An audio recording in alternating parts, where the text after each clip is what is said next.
જો મોજમાં મેં પણ મોજમાં આજનો બોલો આપણે સાથે મળીને એન્જોય કરશું. આજે જો હું ટ્યુશનમાં જાઉં ટ્યુશનમાં જઈને પાછું તમને મળું રેડી. આપણે બ્લોગમાં આવી ગયા છીએ. હું ટ્યુશનમાં પાછો આવી ગયો ને પછી પાછા આપણે બ્લોગમાં ચડી ગયા. બહાર જઈ તમે પાછો બહાર બેઠો ખબર છે રાજુભાઈ આપણે બહાર બેઠો હોય ને એને આજ ધંધો છે, બીજો કાંઈ ધંધો છે ને આપણે જઈએ આર્યન પાસે. આર્યન કાલે જવાનું સુરાપુરા એના સુરાપુરા બધા હમણાં આર્યને વાલ લીધો ત્યાંથી આમ અંદર એક બોલાય કાંઈ ને આર્યન જો છે વાળ કપવા. આર્યન જો વાળ કપવા કાંઈ ને ઉઠાડી હમણાં વાળ કપવા નથી જો. આર્યન દીકરો અંદર બેઠો છે પાછો કાનો ક્યાં ગયો? આર્યને કયું નો બોલાવી છે હવે આવ્યો છે. આર્યન કયું ને એને કીધું તું હાલ હાલ હવે આવ્યો. વાળ કપવા જવું છે. વાળ કપવા જાય ત્યારે આપણે એને પાછા મળવી. અત્યારે મળવી કાંઈ ને કાનો ભાઈ આવી ગયો છે. કાનો આવી ગયો છે હવે કાનાને આપણે મળવી. હું ઘરે આવ્યો હતો કામ હતું એટલે એને હું હમણાં દઈ જાઉં કાન. હા હમણાં જો જાવી આપણે કાનની બહાર જ ઊભો છે. હા બેઠો કાના ભાઈ પૈસા આવી જશે બહુ એટલે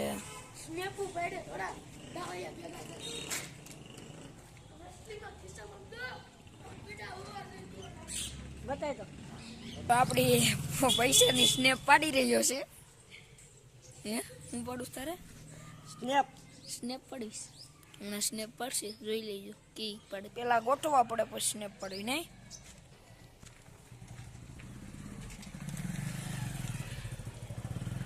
દેખાતું હોય તો આપણે સ્નેપ રિયલ પાડી લઈએ. પ્રાથમિક શાળા વાળા છૂટી ગયા છે જોઈ તમે દેખાડી લશ્કર આલી આવે. ઓહો બધા છૂટી ગયા છે એવડા લઈ ગયો તમે બધા પ્રાથમિક શાળાની રેલી નીકળ વહી ગઈ છે.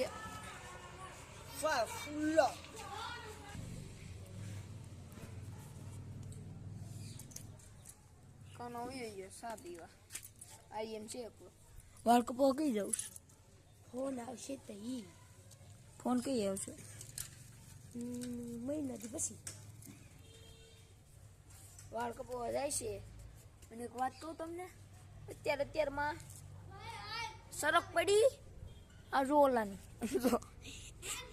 સરક પડી સાફ કરવા જવું પડશે ઘરે. પોપટ સાફ કરી આવું. ફાઇનલી આપણે બહાર આવી ગયા છે. હવે બહાર આવીને હું લેસન કરીને હવે આર્યને મળવા વાળ કપાઈ ગયો તો મારે કાંઈ લેસન કરવું હતું એટલે હું કાંઈ વાળ કપાઈ ગયો ને કાંઈ બેઠો થાય બેઠો અને આપણે જાવી નિત્યા પાસે ઊભું રહી ગયું. પેલા હમણાં જુઓ તમે માણો ઉપાડે તીગડી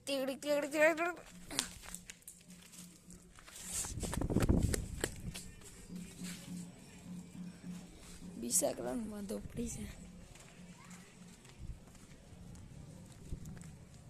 હાલો હવે છે ને કાંઈ આર્યન આવી ગયો. આર્યન કીધા આંટી શાખામાં ગયો તો હું ઓળો કરો છો. અહીંયા હાલે છે ઓળો.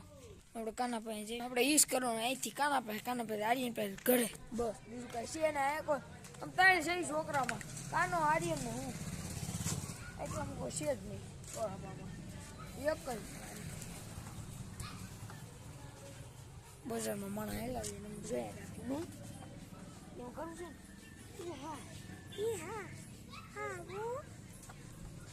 ખૂટિયા તગડે કાંઈ નહીં. હાલો તમને પાછો બ્લોગ એન્ડ કરી દેવી. ફુલાવર ખાધું છે એટલે થોડું ગળે ઉતારવું પડે. બ્લોગ એન્ડ કરી દેવી. લાઈક કરજો, શેર કરજો, પછી શું આવે એ કરી દેજો. Ready by.